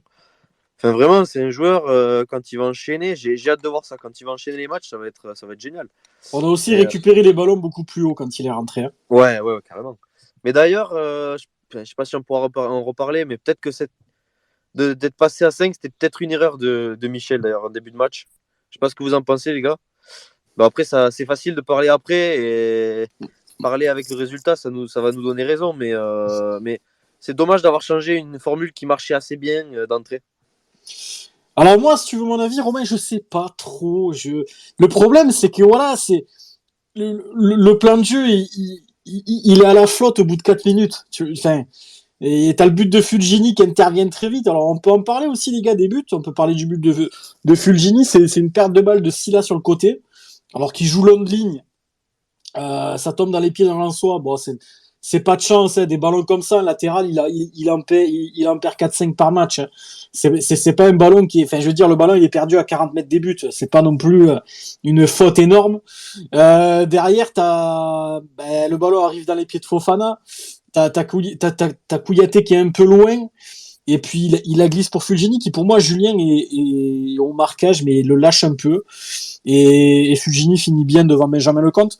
Mais voilà, tu vois, à partir de ce moment-là, déjà, tu vois, pour moi, le plan de jeu, il est à l'eau parce que ça restait quand même pour moi, vu comment on a démarré le match, un système où on aurait été quand même bloc bas, solide, défensif. On aurait essayé de faire quelques sorties de balles avec les pistons, etc. Mais clairement, on n'a pas les pistons de l'Olympique de Marseille, on n'a pas les pistons du RC Lens.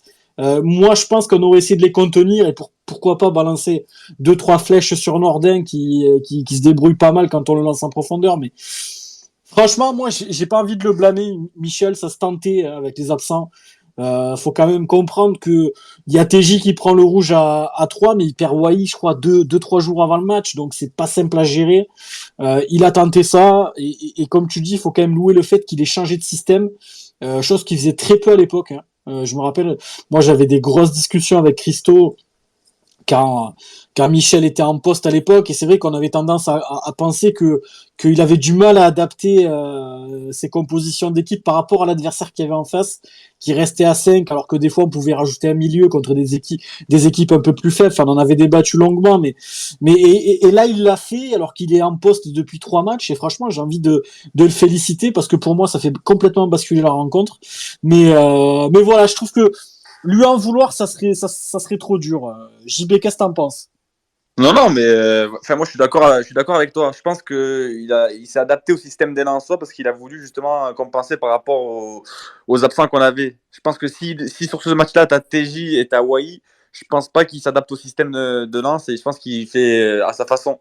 Mais c'est vrai qu'il faut louer voilà, son changement de système et je pense que quand il a changé de système, on a clairement vu un très grand changement et c'est là qu'on a commencé à faire déjouer les Lensois. Mais honnêtement, je sais pas ce que vous en pensez, mais moi je trouve qu'au niveau de son coaching, il a changé beaucoup de choses. Je trouve que, enfin voilà, on connaît tous Michel au niveau de la mentalité, de l'esprit paillette, ça, on sait tous que c'est ce qui nous correspond. Mais je trouve qu'au niveau du jeu, je trouve que ça joue beaucoup plus au ballon. Je trouve qu'au niveau du pressing, ça, quand il était là, peut-être qu'au niveau du pressing, c'était moins présent. Mais il y a beaucoup de choses qui ont changé et ça me déplaît pas. Au contraire, je trouve que ça nous fait progresser. Et il fait progresser beaucoup de joueurs et c'est ça que j'aime bien avec Derzakarian. Oui, Romain, on t'écoute sur ce que disait JB. Ouais, c'était pour repartir sur Derzak. Mais moi, je le blâme pas d'avoir été parti à 5. D'ailleurs, avant le match, je pensais que c'était plutôt une bonne idée au vu des forces en présence, comme vous l'avez dit. Mais voilà, le foot, c'est cruel. Et puis, au bout de 5 minutes, en fait, le temps qu'on a été à 5 derrière, jusqu'à la blessure d'Estève, eh ben, en fait, tu sentais qu'on allait être inoffensif. Et je trouvais ça dommage dans un match où t'as rien à perdre. Après, je le comprends totalement d'avoir essayé ça, notamment dû aux absences majeures qu'il y avait. Mais voilà, il faut le féliciter pour le coaching qu'il fait après. Et comme disait JB, les pressings de l'équipe, c'est la nuit c'est un truc de malade. Les pressings qu'on a fait, enfin, on a réussi à récupérer des ballons hauts, ça on le voyait plus, mais depuis que Derzak était parti, la vérité. Ouais. Les Non, mais pressings, c'est la base du foot en fait, c'est récupérer le ballon. Le ballon, vaut mieux le récupérer dans la moitié adverse et que le récupérer devant ta surface quand tu te fais abraser dans tous les sens et il faut remonter 100 mètres à chaque fois. T'es beaucoup plus dangereux dès que tu récupères le ballon haut. mais Donc voilà, en plus à la Mosson, c'est un terrain qu'on connaît par cœur. Enfin, il faut qu'à la Mosson, ce soit ça à tous les matchs.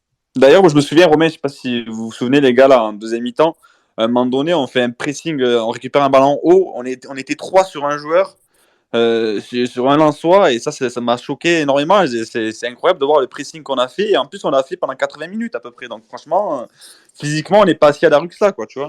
Et d'ailleurs, les gars, je sais pas si vous êtes d'accord avec ça, mais vous faites bien de parler de ce pressing que met en place Michel. Mais Romain, tu parlais de récupérer le ballon plus haut, et j'ai l'impression, bizarrement, que depuis 3 matchs, on retrouve les qualités d'Arnaud Nordin, hein, de percussion. T'arrives mieux à le mettre sur orbite parce que tu récupères des ballons plus haut, t'arrives à le lancer. On sait que c'est quelqu'un qui est capable d'éliminer, qui est capable de faire des différences.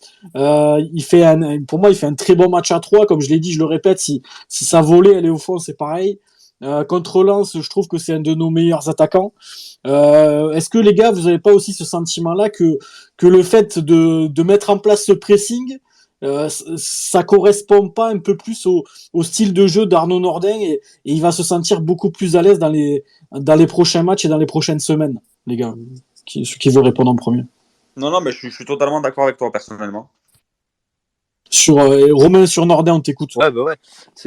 En fait, voilà, c'est quand tu récupères tes ballons beaucoup plus haut, bah comme tu l'as dit, tes offensifs, ils touchent beaucoup plus de ballons. Tes milieux, ils sont beaucoup plus à l'aise parce qu'ils ne sont pas obligés de gérer des situations devant la surface au couteau. D'ailleurs, Joris Chotard a fait un super match. Ouais. Jordan Ferry, pareil, alors qu'il était éteint depuis quelques mois. On retrouve le Ferry qu'on connaît. Hein. Voilà, on retrouve des joueurs qui ont des défauts, mais qui ont des qualités et on essaye de les exploiter au max. C'est-à-dire que l'énergie d'un Ferry, Chotard, voilà, on sait qu'il est plus à l'aise quand il est un peu plus dans un fauteuil que quand il est acculé devant sa défense. En fait, voilà, c'est comme il dit souvent Michel, le foot, ça reste un sport collectif. Et quand tout le monde y met du sien pour servir le collectif, ben de suite, tu vois que tout le monde se bonifie en fait. Et on n'est plus. C'est malheureux de dire ça, mais ce qu'on voyait ces derniers mois, C'était dès qu'on récupérait le ballon, déjà on le récupérait dans nos 25 derniers mètres. Et en fait, on jouait très très long sur Wai ou sur Nordin ou sur Steffi. Et voilà, ça n'a pas aidé aussi ça sur les mois catastrophiques de Steffi. C'est-à-dire que c'est des matchs où en fait on demandait des exploits tout le temps sur chaque action à nos joueurs. Donc ça passe une fois sur 20, mais tes joueurs, ils progressent pas comme ça. Et ouais, franchement, non, le pressing, pour moi, c'est ce qu'il y a de plus important à la perte. Voilà, on voit bien qu'à la perte, les mecs, ils sont concernés d'aller faire chier la relance. Et puis voilà, quand tu vois ce qu'on a pondu face au PSG, ben, je suis désolé, j'en reviens là-dessus, mais c'est indigne d'un club de foot professionnel. Le match qu'on sort face au Paris Saint-Germain sans Mbappé, c'est lunaire de penser comme ça. Alors que ce match-là, autant tu joues maintenant, tu fais un partout ou presque tu gagnes, tu vois, c'est ça qui est fou. Dans le même scénario, je parlais sans Mbappé ni rien, mais c'est vrai, comme tu dis, Romain, c'est assez lunaire. Les gars, on va clôturer sur le match de Lens. Il y a Tom qui nous dit 1+1 en option, mais dans quelles conditions l'option pour Kazri? Christo qui nous dit bilan encore insuffisant concernant Mawassa, d'accord avec Mika. MHSC Honneur qui nous a répondu, les gars, peu d'infos sur la durée du contrat de Kazri. Il semblerait que ce soit 1+1, donc il y en a pas mal qui me disent 1+1. Yannou qu'on embrasse, qui a eu un problème de connexion. Julien qui nous dit inquiétant quand même d'avoir Mawassa et Kazri qui commencent à être prêts physiquement fin février. Ouais, c'est pour ça que pour moi, Julien, j'émets pas mal de réserves sur la prolongation de Mawassa. Fayad excellent pour Teddy The Goat.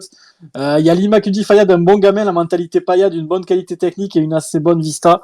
Qu'on le garde pour un bon moment, j'espère aussi. Christo qui dit le souci avec Fayad, serons-nous en mesure de le garder? Les grands clubs vont vite s'y intéresser. Ouais, je pense qu'il y a quand même encore, il lui faudra encore une saison dans les pattes en tant que peut-être titulaire parce que moi j'ai tendance à penser que c'est un gamin qu'il va falloir installer dans le 11. Hein. Je pense que vraiment c'est quelqu'un qui voilà, on verra au niveau des départs ce qui va se passer cet été, mais je pense que c'est un joueur, il va presque falloir construire autour de lui et de TJ Savanier bien évidemment. Il y a Yanis qui nous dit un gamin d'ici un peu à la Skiri, il peut vraiment faire quelque chose ici, très content qu'il ait prolongé. À 5 on reculait trop pour Mini Payados. Raoui qui nous dit l'alignement d'Estef sur le but est cataclysmique. Ouais, c'est vrai, j'avais oublié Raoui, bien vu. C'est lui qui couvre Fulgini.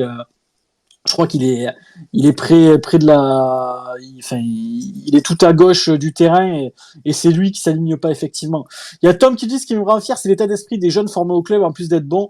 Tu sens que la situation est bonne, particulièrement mauvaise. Tu sens que la situation bonne et plus particulièrement mauvaise les affecte particulièrement. T'as fait exprès Tom pour que je bégaye, je pense. Content pour eux que ça tourne. Ouais. Et d'ailleurs, Joris Chotard qui a fait une passe D, les gars. Voilà, c'est lui qui centre pour Mawassa. On l'a pas dit, donc Romain, tu parlais du bon match de Joris Chotard, on peut aussi souligner qu'il a fait la passe décisive. Entièrement d'accord avec vous les gars, pour Christo Derzak a fait évoluer son coaching, il a su amener de la réactivité dans son coaching. Ben voilà, comme quoi on progresse à tout âge. Je dis ça à tout le monde, mais JB a bien eu le permis, donc les gars, je veux dire, c'est de sport pour tout le monde. Hein. Tout est possible. Si vous avez des rêves, foncez, ça marchera, les gars. Je vous le dis, JB il a eu le permis, vous pouvez tout faire. Hein. Vous pouvez aller sur la lune, faire danser avec les stars, vous pouvez tout faire, les mecs. Donner des pierres à Matsako aussi. Les gars, on va clôturer l'émission sur votre plus gros scénario que vous avez vécu au stade. Un match fou, voilà. Le match le plus fou que vous avez vécu. Pas forcément à la Mosson, les gars. Chez Romain, t'es allé voir quelques matchs du côté de Barcelone. Voilà, sur le hashtag aussi, essayez de m'en dire quelques-uns. J'en lirai 2-3 en fin d'émission. Moi, j'ai quelques anecdotes à la con, les gars. Comme d'hab, hein, les scénarios, on se répète, mais c'est Strasbourg, Lille. Moi, j'ai vécu le 5-4 de l'OM. J'étais chez ma mère. Hein. Je sais plus c'est quelle année. C'est 99-2000, je sais plus du tout l'année. J'étais assez petit, donc voilà, j'étais chez ma mère et je l'ai vécu avec Philippe Sers, ce match-là. Parce que nous, on n'avait pas les chaînes et tout avec ma mère pour regarder tous les matchs. Ma mère qui supporte la paillade, les gars, je vous l'ai déjà dit, je pense. Mais les petits matchs à l'extérieur, genre si tu jouais, je sais pas, à Auxerre, je les écoutais avec Philippe Sers tout seul dans la cuisine avec la petite radio. Mais quand c'était les gros matchs, Marseille, Lyon, machin, on sortait la grosse radio du salon et on mettait Philippe Sers à fond. Voilà, pour les matchs à l'extérieur à l'époque, on faisait ça, les gars, on n'avait pas la chaîne. Donc on se débrouillait comme on pouvait. Et je me rappelle d'avoir vécu ça dans le salon et de trouver ça fou de mener 4-0 à la mi-temps au Vélodrome. c'était dingue. Et puis le souvenir du scénario de la deuxième mi-temps où ma mère fait que me répéter qu'on va perdre le match. Je sais pas pourquoi, elle avait peut-être un sixième sens ce soir-là, mais elle me disait qu'on allait le perdre et au final 4-1, 4-2, 4-3, 4-4 et on finit par le perdre. Alors on sait tous que bon, à mon avis, Nicolas a récupéré 2-3 billets à la fin du match. On pourra en reparler, mais voilà, je me souviens de ce moment-là parce que moi déjà les gars, ma mère elle habitait à la Paillade, donc j'habitais juste devant le stade. Enfin, nous tous les matchs à l'extérieur, c'était Philippe Serre, et de vivre ce match-là, à la radio, c'était fou, quoi. La mi-temps, j'étais à poil, quoi. Enfin, c'était fou, quoi. Tu menais 0-4 au Vélodrome. Moi, je faisais des tours dans mon salon. C'était dingue. Et puis, au fur et à mesure de la seconde mi-temps, tu t'avachis un peu sur ton canapé, 4-1, 4-2, 4-3. Puis, au final, tu finis, j'ai dû finir chez le voisin parce que j'étais au fond du seau à la fin du match. Enfin, c'est une petite anecdote qui est à la con. J'en ai d'autres, les gars. Par exemple, quand j'étais petit, je partais en vacances, moi. Et je demandais toujours à ma mère de m'enregistrer les résumés des matchs de Montpellier, les gars. Je demandais ça et c'est une année où on est en Ligue 2, je me rappelle. On est en Montpellier en Ligue 2. Et les gars, moi j'ai 34 ans cette année. À l'époque, il n'y avait pas Twitter, il n'y avait pas Internet, il n'y avait rien, les gars. Moi, quand je partais en vacances, ma mère, elle me filait 20-30 francs. Et genre, une fois ou deux pendant tes vacances, t'allais à la cabine téléphonique, tu balançais 10 balles et t'appelais ta mère pendant une minute, tu vois. Juste le temps de lui dire que tous tes caleçons sont sales, qu'il t'en reste plus, qu'il faut qu'elle t'en ramène, tu vois. Et je me rappelle que ma mère, et en plus on jouait la montée cette année-là, et je crois qu'on monte cette année-là d'ailleurs. Et pendant toutes mes vacances, je crois qu'on durait 15 jours, elle me fait croire qu'on a perdu à Nancy, les gars. On jouait à Nancy, Montpellier, je me rappelle très bien. Et elle me fait la blague, tu vois, pendant toutes les vacances, ouais, Montpellier, ils ont perdu et tout. Bon, moi, j'étais dégoûté, mais t'es en vacances, tu sais, tu passes vite à autre chose, tu vois, t'es avec tes collègues et tout, tu rigoles, tu fais des activités, tu vas te baigner, enfin bref, c'est les vacances, quoi. Et, euh, et je me souviens quand je reviens de vacances, je lui demande de me filer la cassette avec le résumé parce que je lui avais demandé de me l'enregistrer. Et, euh, et je mets la cassette et Montpellier avait gagné 0-3 à Nancy. Et en fait, Nancy, je crois à l'époque, jouait la montée un peu comme nous, tu vois, donc c'était assez serré au classement. Et en fait, on leur colle un 3-0 chez eux et je regarde le résumé et je comprends pas. Montpellier a gagné et joue la montée, donc du coup, l'ascenseur émotionnel était énorme. Alors, c'est pas un truc de fou, les gars, que je vous raconte là, c'est un petit truc à la con, hein. Mais pour vous dire que voilà, le choc aussi des générations, je veux dire, vous, JB, Romain, vous avez vécu avec je pense, vous avez grandi avec les réseaux, tout ça, enfin, Internet, machin. Moi, c'était complètement différent à l'époque. Je veux dire, quand tu partais en vacances, c'est comme si toi, demain, tu pars sur la Lune. Parce que toi, tu vas partir en vacances, tu auras la 5G, tu auras la Wi-Fi, tu auras une box 4G, frère, ton cerveau, il est en 5G. Moi, je partais, j'avais rien. Et ce souvenir-là, avec ma mère qui m'a menti pendant toutes mes vacances, et quand je rentre, je glisse le résumé dans le magnétoscope, et Montpellier avait gagné 3-0 à Nancy, et se dirigeait vers une montée en Ligue 1. Donc voilà, les gars, j'ai plus l'année, j'ai plus rien. Je pense que si vous cherchez un peu, vous retrouverez peut-être ce match-là que gagne Montpellier à Nancy. Je crois peut-être que Pataka avait marqué. Enfin, je m'en rappelle plus bien des buteurs, mais en tout cas, voilà, l'ascenseur émotionnel était assez énorme. On va demander à JB, Thomas JB, le plus gros scénario que tu as vécu à la Mosson ou ailleurs. Alors moi, j'ai deux souvenirs. Alors, déjà, le premier souvenir, il est un peu plus récent que toi, parce qu'on est dans les années 2000, hein, du coup. Du coup, moi, c'était c'était en 2014, alors c'était à la télé, c'était à l'extérieur. Je me souviens du match à Lorient, où déjà avant ce match-là, si on ne gagne pas le match, voilà, on est pas, quasiment condamné en Ligue 2, voilà, faut très mal barré. Et c'est ce match-là où justement on ouvre le score grâce à Cabella. Et du coup, ensuite, on prend un carton rouge. Je sais plus qui prend un carton rouge, penalty pour Lorient. Et du coup, la suite du match, on marque des buts. Voilà, je crois qu'on gagne. Lorient marque le penalty, égalise du coup 1-1. On prend le carton rouge du coup. Mbaye met le but. 4-1 à la 88e minute. Et ensuite, on connaît la suite. Voilà, c'est le On fait Montpellier 4-4, non? Oui, c'est le Montpellier Héros. J'étais devant ma télé et là, tu vois 4-1 à la 87e minute, je crois. Je te dis, c'est bon, c'est emballé. Et là, tu vois que Lorient met le deuxième, met le troisième, met le quatrième. Là, honnêtement, je me souviens, j'étais au fond du trou, quoi. Je m'en rappelle, JB, si tu veux. J'étais au fond du trou. Je me souviens, je crois que j'avais chialé en plus. Et de toute façon, il y a que dans ce club que tu peux voir ça, je pense. Il n'y a qu'à Montpellier que tu peux voir des trucs comme ça. Ouais, des scénarios dingues. des scénarios dingues. Et d'ailleurs, après, on se sauve du coup en fin de saison, mais très juste. On se sauve, mais c'était très juste. Et ensuite, souvenir, bon, après, j'étais plus petit, c'était au stade de la Mosson. Alors, je me souviens plus du score, mais je sais très bien que c'était la saison de la montée. Et c'est un match qu'on devait absolument gagner. Si on le gagnait pas, du coup, pour la montée, c'était très chaud. Et c'est Lilian Compa, alors, je sais pas si tu te souviens, Mika, qui met le but de la tête à la dernière minute, qui contre la tête Amiens. contre le. Oui, voilà, contre Amiens. Ouais. Oui, contre Amiens, voilà. C'est Lilian Compa qui met le but à la dernière seconde, sachant que dans ce match-là, on avait raté un tas d'occasions en plus. Et je me souviens, il met le but d'une rage, mais je crois qu'il s'est explosé la tête contre le poteau d'ailleurs. Et je crois d'ailleurs, ce match-là, franchement, je sais pas combien on est au stade. Faudrait vérifier l'affluence de ce match-là où Compa marque. Mais le boucan quand il marque, parce que c'est un match vers la fin de saison qui comptait vraiment pour la montée en Ligue 1. Le boucan de la Mosson quand Compa marque, je sais pas les gars si vous pouvez retrouver les résumés sur YouTube ou quoi, mais c'était dantesque. Ah oui, non, mais d'ailleurs, je me souviens très bien dans ce match-là. En plus, c'était assez tendu. D'ailleurs, je crois qu'en plus, dans ce match-là, quand Lilian Compa met le but, je crois qu'il y a Courbis qui fait un doigt d'honneur à l'entraîneur adverse. Mais ouais, ce match-là, il était dingue parce qu'on a touché 2 fois le poteau, on faisait gratter des occasions. Là, la fin du match arrive, je te dis 0-0, c'est un match. Enfin, je veux dire, c'est chaud, quoi. Pour la montée, c'est compliqué. Là, t'as Compa qui met une tête, mais si on retrouve les images, la force qu'il met dans la tête, c'est assez incroyable. Quand tu le vois en vrai. Il s'explose, je crois, contre le poteau. Ouais, je veux dire, au jour d'aujourd'hui, je pense que 99% des joueurs, ils auraient pas mis la tête. Ils se seraient même pas jetés, je pense. Et lui, il y va d'une force qui est assez incroyable. C'est ça que j'aimais chez ce joueur, d'ailleurs, ce qui s'arrachait. Et ça nous permet d'espérer pour la montée. Et ensuite, on connaît la suite, une montée incroyable. Ouais, toi, tu mets la tête et tu finis aux urgences, quoi. Oui, mais moi, j'aurais plus de tête, de toute façon, je pense. Alors. Merci, mon JB, merci, mon frère. On va passer à Romain. Romain, le scénario le plus fou, n'importe quelle anecdote, tu vois, moi j'ai raconté des trucs à la con un peu. Le souvenir du Lorient-Montpellier, putain, ça m'a fait exploser de rire. Quand on y pense, c'est un truc de malade. Limite, t'éteins ta télé à 4 heures. C'est pas Boubacar qui met but sur but en 2 minutes. D'ailleurs, les gars, je crois que c'est Jean Deza qui marque ce jour-là. C'est là que c'était un jour anodin, quoi. Oui, exact. C'est vrai. C'est un match fou, quoi. Non, mais moi, il y a en scénario, franchement, il y a le MHSC PSG avec le but de Souleymane à la 90e. Là. Le scénario, il est irréel. Souleymane Camara qui rentre, qui met un but à Gianluigi Buffon. Enfin, même dans le livre, tu l'écris pas. Skiri qui récupère sur Paredes. Non, mais c'était fou. L'ambiance au stade ce jour-là.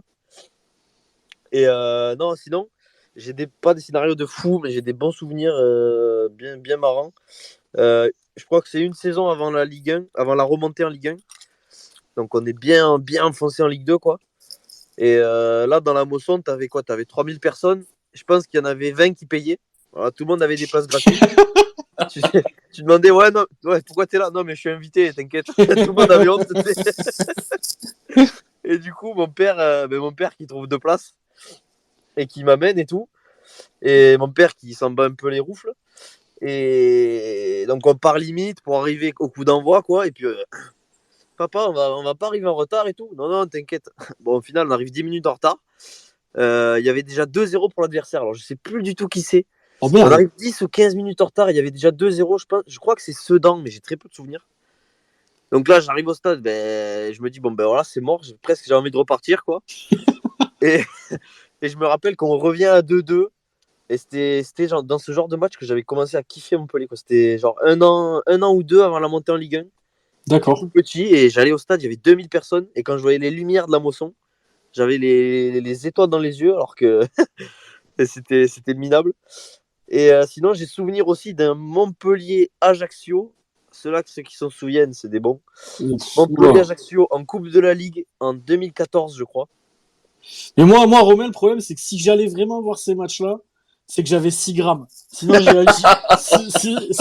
j'y allais pas. Je dis la vérité. Hein. Ah ouais, mais moi, j'étais jeune encore. Et je vais voir ce Montpellier-Ajaccio. Je crois que c'est le 2e tour de la Coupe de la Ligue. Donc là, les effectifs, je te raconte pas. Je crois que notre attaque, c'est Kabzé et je sais plus qui. D'ailleurs, Kabzé qui marque dans ce match. Il a marqué qu'en coupe, je crois. Ouais. Et l'homme des coupes. Je crois qu'il y a eu 4-2 pour Montpellier. Et il me semble que celui-là, ce but, s'il y a quelqu'un qui arrive à le retrouver, mais je crois que je lui file tout mon PEL, quoi. C'est un but de Fodé Koïta. Soit 7 euros. Soit 7 euros. Et c'est un but de Fodé Koïta à 30 mètres, je pense, excentré sur la gauche. Il met une pépite, mais n'importe quoi. La frappe, elle part plein petit filet. Un missile de Galactic Football. Enfin, c'était irréel, quoi.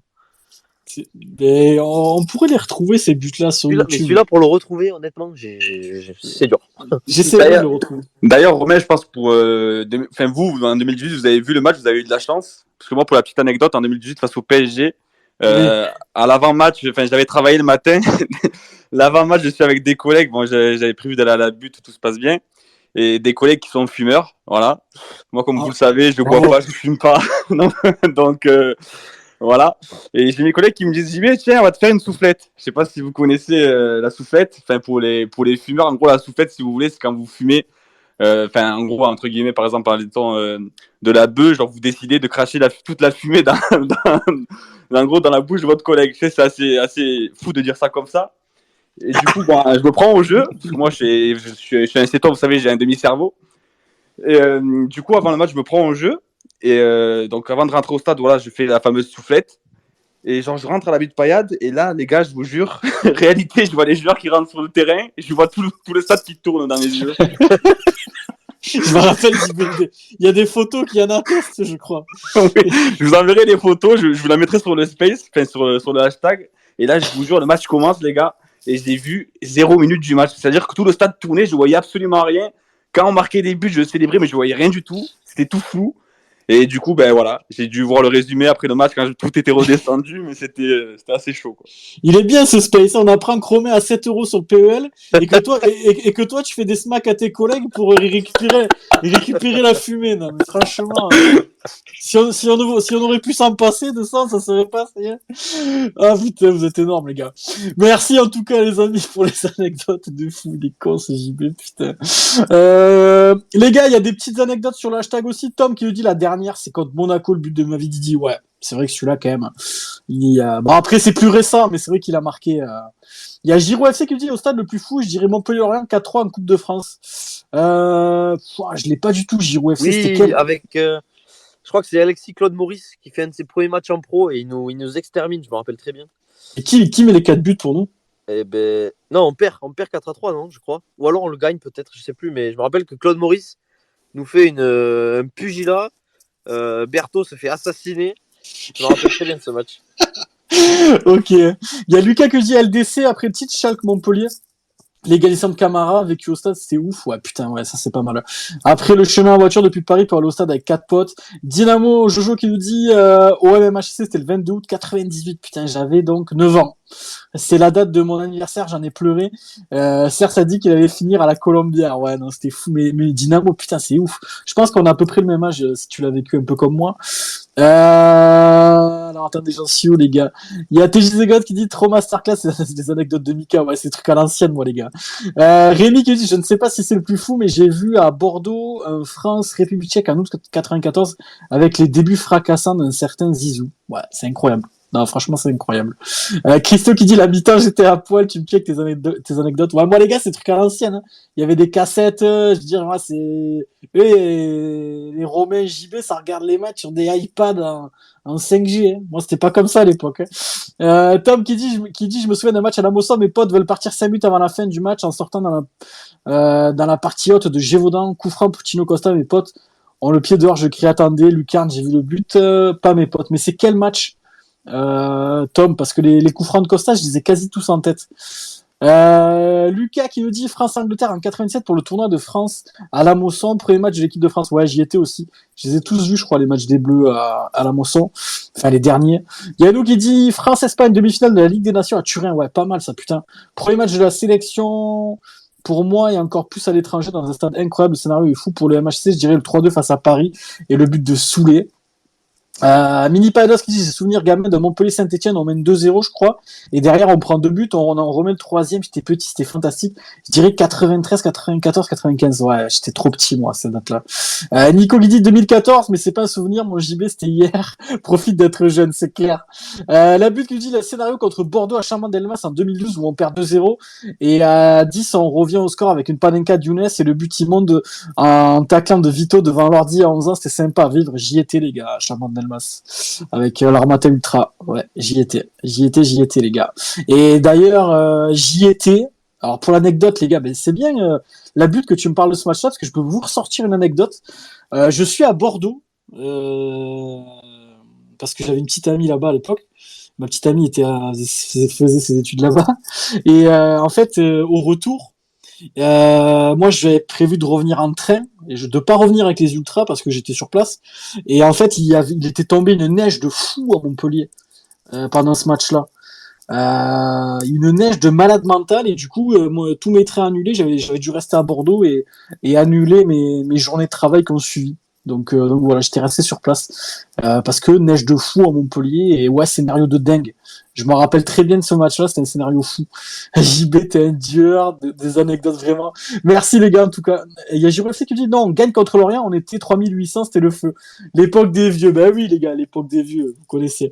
Bon, merci à tous les gars, merci mon JB d'avoir été là. On se régale à la fin avec les petits trucs à la cour. Hein. Bah écoute, merci à toi, merci à vous, c'était vraiment cool. Et puis ouais, ça fait plaisir, les anecdotes, ça fait rigoler. Et bah écoute, voilà, hein, j'espère qu'on va continuer sur cette lancée. Et je pense que voilà, c'est que du positif. Je pense qu'on commence à sortir la tête de l'eau et c'est de bon augure pour moi pour la fin de saison. Et puis merci à tous ceux qui nous écoutent. Ben JB, on a démarré le space, on était 8, il y avait toute l'équipe et on finit à 2 quoi. Ah écoute, hein, hop, il est parti, je crois. Ah ouais, il est parti, hop. T'as pas remercié Romain? Merci mon frérot, merci à Esprit Payade, MHSC en air, Tom, JOFC, Yannou, Julien, Christo, Lionel, Sazi, Lucas, TJ, Rémi, Laurie, Nico, Dynamo, Mini Payados, Alex, Louis, Axel, Bass, Flo, Léandro aussi, le frérot qui est là, Stan, Manu, Lima, Clément, Anto, Yanis, Anne, Clem, Maï, Lucas, Loris, Wawa, La Butte, Sylvain, tout le monde les gars, merci à tous de nous avoir écoutés. On se retrouve lundi prochain pour débattre du match de Angers avec des petites anecdotes de JB bien sûr. Vous le retrouverez très rapidement au stade de la Mosson, peut-être ce dimanche. Peut-être qu'il aura fait un smack à ses collègues pour être complètement défoncé. C'est pas un smack, attention. Ouais. Il nous en dira plus peut-être dernièrement sur voilà s'il sera là ou pas. Non mais je sais JB, je te charrie un petit peu. Merci mon frérot, merci à tous. On se retrouve du coup lundi prochain. La bise à Yannou, aussi Enzo qu'on embrasse qui travaille beaucoup en ce moment et à Romain qui a dû nous quitter parce qu'il a un petit impératif les gars. Ciao les frérots, ciao les amis.